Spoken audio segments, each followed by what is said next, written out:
Apa hukumnya berolahraga sampai melelahkan diri sehingga meniatkan untuk berbuka? Sesungguhnya seorang muslim ketika berpuasa hendaklah untuk menjaga dirinya, menahan dirinya dari segala hal yang bisa menyebabkan dia berbuka puasa. Pembatal-pembatal puasa jauhi, jangan didekati. Ya. Tapi jikalau ada di sana ada orang yang justru mencari-cari masalah, mencari hal-hal yang bisa membatalkan puasa, ini jelas berlawanan dengan apa yang disyariatkan oleh Allah Subhanahu wa taala, yaitu puasa, agar kita menahan diri dari hal-hal yang membatalkan.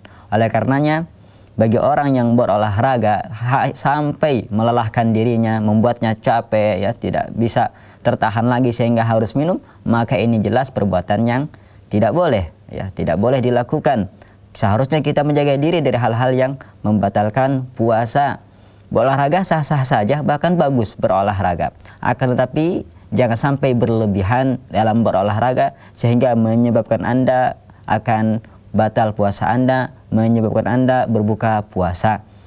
Oleh karenanya kata para dokter itu untuk olahraga pada bulan puasa itu bagusnya pagi, ya. Pagi sekali setelah sholat subuh itu cocok untuk berolahraga. Kemudian sesaat sebelum berbuka juga boleh berolahraga, itu bagus untuk kesehatan kita. Akan tetapi dengan catatan jangan sampai berlebih-lebihan sehingga melelahkan diri Anda.